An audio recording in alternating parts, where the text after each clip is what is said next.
ठीक है, तो ये सारी वैल्यूज जो हम मालूम कर रहे हैं, ये मालूम कर रहे हैं जब n आपके पास नेगेटिव हो, यानी नेगेटिव इंटीजर मौजूद हो। तो हम इन पावर्स को किस तरह से सॉल्व करेंगे, आगे चलते हैं। अब ये जो आपकी एक्सपेंशन होगी ये इस टाइम की होगी 1 माइनस का nx डिवाइडेड बाय 1 फैक्टोरियल। अब माइनस माइनस क्या हो चुका है, प्लस हो चुका है, तो आपके पास ये साइन आएगी प्लस की।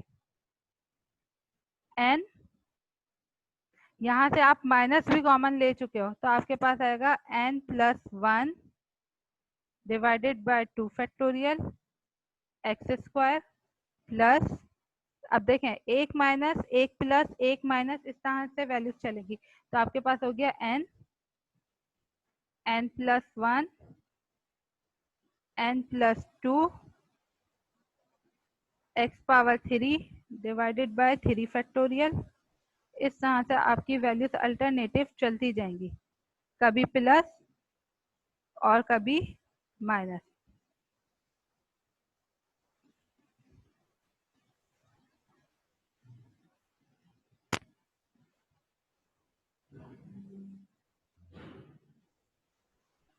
अब यहाँ तक अगर किसी का कोई सवाल है नेगेटिव एक्सपेंशन, जो हम नेगेटिव पावर का एक्सपेंशन कर रहे हैं, तो वो पूछ लें।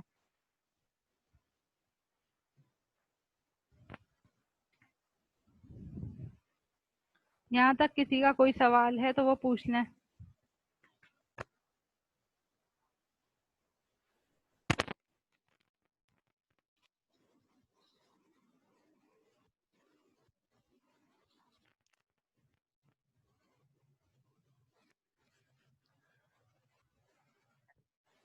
चलें, तो अब हम इसके 4 केस की तरफ जाते हैं, चेक करते हैं 4 केस क्या है। जब आपके पास पावर भी नेगेटिव हो और एक्स की वैल्यू भी नेगेटिव हो, ये आपके पास 4 केस है। फर्स्ट केस में हमने क्या लिया था कि पावर भी आपकी पॉजिटिव थी और उसके साथ साथ एक्स की वैल्यू भी आपकी पॉजिटिव थी। सेकंड केस हमने लिया पावर पॉजिटिव, एक्स की वैल्यू नेगेटिव। थर्ड केस में हमने लिया एक्स पॉजिटिव, पावर की वैल्यू नेगेटिव। अब 4 केस में हमने दोनों नेगेटिव लिए हैं, एक्स भी नेगेटिव है और पावर भी नेगेटिव है। हमने वैल्यूज को सब्स्टिट्यूट करना है, 1 प्लस माइनस का एक्स माइनस का एन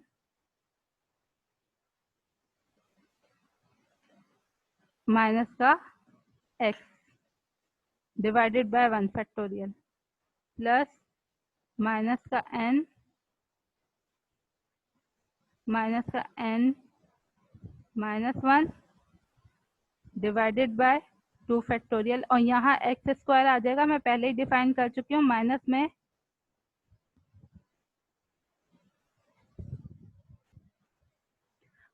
में आपके पास क्या होता है, अल्टरनेटिव वैल्यूज चलती हैं। ऑड पावर पे माइनस ही रहता है, इवन पावर पे माइनस कन्वर्ट हो जाता है प्लस में।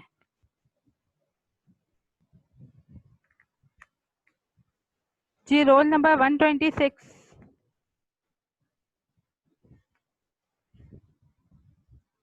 Roll number 126।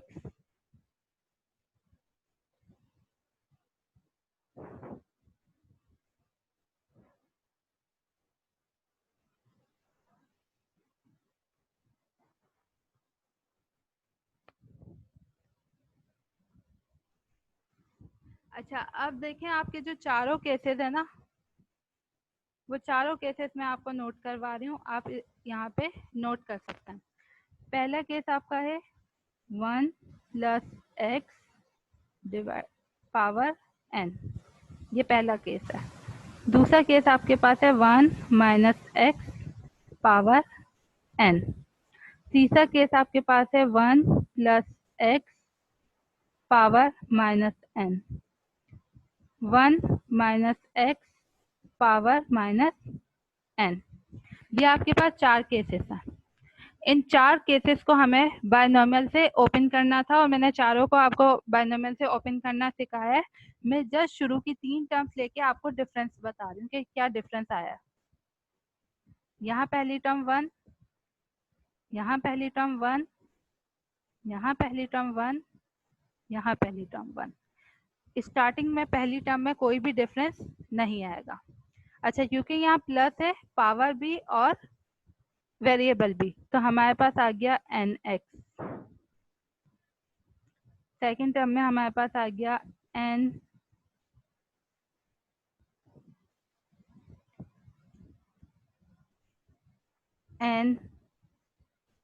-1 x square upon 2 factorial. Third term में हमारे पास आ गया n -1 n-2 x cube upon 3 factorial. इसी तरह से ये वैल्यूज आगे कंटिन्यू चलती रहेंगी। अच्छा, उसी तरह से जब हम सेकंड पे आएंगे, देखिए माइनस एक्स है, माइनस की वजह से अगर आप होल क्यूब का फॉर्मूला माइनस में देखें या होल स्क्वायर का फॉर्मूला माइनस में देखें, आपके पास अल्टरनेटिव साइंस होती हैं, यानी पॉजिटिव नेगेटिव। तो यहाँ पे भी हमारे पास ऐसा ही कुछ होगा, माइनस एन एक्स, वैल्यू पे कोई फर्क नहीं पड़ेगा, जस्ट उसकी जो न्यूमेरिक वैल्यूज होगी वो नेगेटिव हो जाएगी। एक्स स्क्वायर वाली टर्म पे कोई डिफरेंस नहीं पड़ेगा, क्योंकि यहाँ पे पावर ऑटोमेटिकली इसे पॉजिटिव कर देती है। ये आपके पास हो गया n-1 x square upon 2 factorial. यहाँ पे आएगा माइनस, क्योंकि मैंने कहा पहला पॉजिटिव फिर नेगेटिव फिर पॉजिटिव फिर नेगेटिव। यहाँ पे आपके पास आ गया n-1 n-2 x cube divided by factorial 3 plus continue. अब थर्ड केस में क्या है, पावर नेगेटिव है जो हमारे पास, लेकिन वेरिएबल पॉजिटिव है, तो ये आपके पास हो जाएगा सबसे पहले तो माइनस का एन एक्स, उसके बाद आपके पास यहाँ पे साइन आएगी प्लस, लेकिन अब जो वेरिएबल होंगे ना, जो आपके पास पावर्स n-1 n-2 है, ये सारी चीजें आपके पास प्लस में आती जाएंगी। किस तरह से, n+1 divided by 2 factorial x square minus n+1 n+2 x cube divided by 3 factorial plus continue. उसके बाद फोर केस में क्या होगा, अब देखें दोनों चीजें नेगेटिव है, जब दोनों चीजें नेगेटिव होती है ना तो साइन पे फर्क नहीं पड़ता, क्योंकि माइनस और माइनस आपके पास क्या हो जाते हैं, प्लस हो जाते हैं, तो आपके पास सारी चीजें प्लस में आएंगी। N x plus n+1 x square upon factorial 2 plus n+1 n+2 divided by factorial 3 plus, sorry यहाँ पे आएगा x पावर 3 प्लस कंटिन्यू। अब यहाँ तक अगर किसी का कोई भी क्वेश्चन है वो पूछ लें, यहाँ तक किसी का कोई भी क्वेश्चन है वो पूछ लें।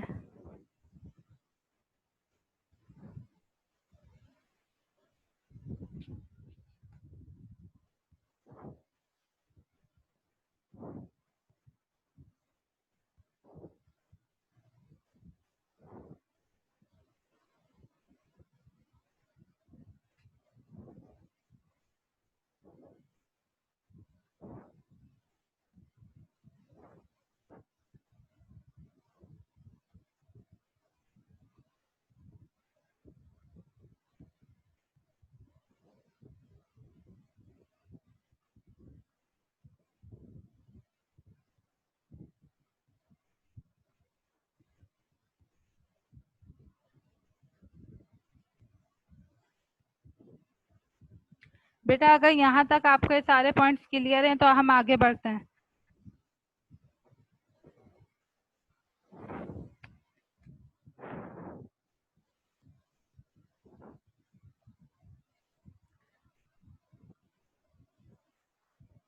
Roll number 140।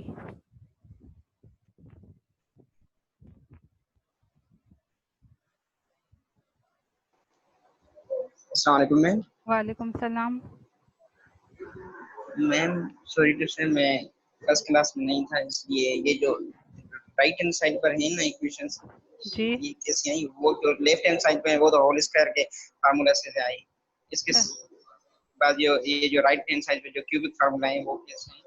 ये थोड़ी समझ में नहीं आई, ये तो रिपीट कर दीजिएगा। बेटा, ये होल स्क्वायर के फॉर्मूले से नहीं आई। होल स्क्वायर आपके पास जब होता है जब आपके पास n इज इक्वल टू 2 हो। अच्छा, ठीक है। होल क्यूब आपके पास जब होता है जब n इज इक्वल टू 3 हो। 3 हो ये। यहाँ पे बात हो रही है अनडिफाइंड कि आपके पास नेचुरल नंबर होता है इनफाइनाइट। तो जब इनफाइनाइट नेचुरल नंबर आपके पास अवेलेबल होते हैं तो उसकी जो सीरीज बनती है वो भी इनफाइनाइट बनती है। अच्छा, अगर आपके पास टर्म्स n है तो आपके पास जो सीरीज बनेगी ना वो बनेगी n प्लस टर्म की, यानी एक टर्म इजाफी होगी। जैसे होल स्क्वायर में देखें, होल स्क्वायर में पावर 2 है, ठीक है, लेकिन टर्म्स हमारे पास कितनी आती हैं सुहेल? जी जी मैम। बेटा, होल स्क्वायर में टर्म जो हमारे पास n है ना वो 2 है, लेकिन हमारे पास टर्म्स कितनी आती हैं फॉर्मूला ओपन करने के बाद? मैम आवाज के लिए नहीं आ रहा। बेटा मैं ये कह रही हूँ, पहले तो आप अपना ये सेल फोन बंद करें। बंद है। ठीक है, अब आप मेरी बात ध्यान से सुने। होल स्क्वायर का फॉर्मूला है a plus B whole square, ठीक है। उसकी टर्म्स कितनी आती हैं आपके पास जब आप इसे ओपन करते हो? मैम 3 3 आती हैं, 3 ठीक है। इसी तरह से होल क्यूब का फॉर्मूला है, जब आप ओपन करते हो आपके पास कितनी टर्म्स आती हैं? 3। नहीं, होल क्यूब के फॉर्मूले में कितनी टर्म्स आती हैं? A cube yes ma'am. Plus का 3 a स्क्वायर बी जी प्लस मैम। का 3ab स्क्वायर प्लस का बी क्यूब, 4 मैम। 4। 4 यानी 4। जब भी n अप्लाई यस होता है तो n के साथ क्या होता है, उसकी जो टर्म्स होती हैं वो एक टर्म बढ़ के हमें एक्सपेंशन में मिलती हैं। Yes ma'am. यस। यानी अगर पावर n है तो उस पावर n को सॉल्व करेंगे तो जो हमें टर्म्स मिलेंगी वो n प्लस 1 मिलेंगी। इसी तरह से अगर n की पावर 5 हो तो जो टर्म्स हमें मिलेंगी वो 6 मिलेंगी। n 7 हो तो जो टर्म्स मिलेंगी वो 8 मिलेंगी। तो n हमेशा एक टर्म ज्यादा प्रोवाइड करता है। फिर अब यहाँ पे एक्सपेंशन ये जो आया ना ये किस तरह से आया, देखें यहाँ पे आपके पास पहली टर्म में n है, पावर में से n ले लिया। अब आपके पास जो नेक्स्ट कोफिशिएंट बनेगा वो बनेगा n माइनस 1। तो मैंने यहाँ पे लिखा n माइनस 1। यानी आप ऐसे इस बात को याद रख लें, हम एक एक सीढ़ी नीचे उतरेंगे, स्टार्टिंग से नीचे की तरफ आए n माइनस 1 हो गया, उससे और नीचे आए तो यहाँ पे आपके पास हो गया n माइनस 2। इससे और आगे जाओगे तो हो जाएगा n minus 1 n minus 2 n minus 3। Sohail clear? Yes ma'am clear, thank you so much. Okay, चले हम आगे की तरफ चलते हैं। अब हमारे पास जो थर्ड इसमें इंडेक्स आएगी वो आएगी एज अ फ्रिक्शन, कि अगर आपके पास फ्रिक्शन फॉर्म में इंडेक्स मौजूद हो तो आप क्या करेंगे।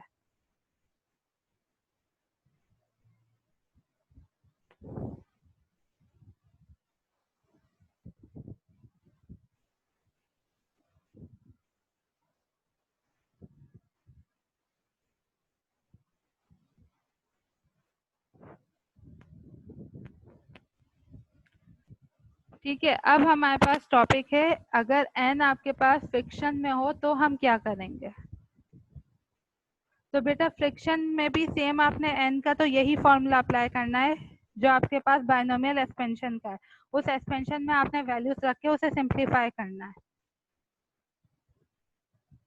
अब यहाँ पे एक एग्जांपल मैं आपको समझाती हूँ पास्कल ट्रायंगल से, कि किस तरह से हम पास्कल ट्रायंगल यूज करते हैं हायर ऑर्डर्स मालूम करने के लिए किसी भी होल स्क्वायर की वैल्यूज के।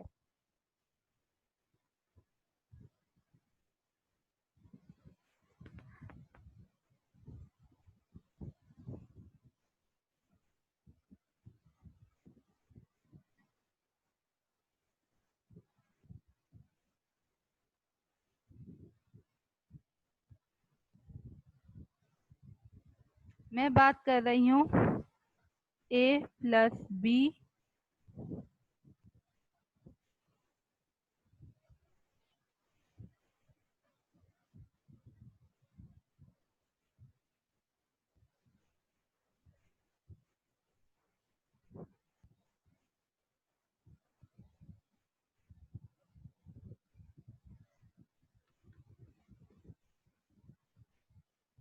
देखिए मैं पावर कर रही हूँ a plus B power n की, ठीक है।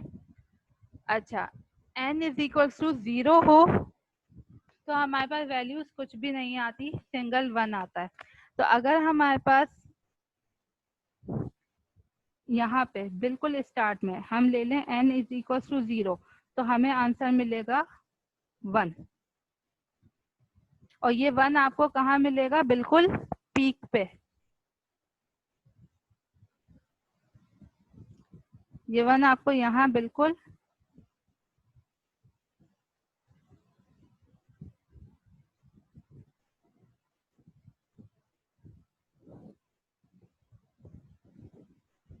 ये 1 आपको बिल्कुल पीक पे मिलेगा, ठीक है।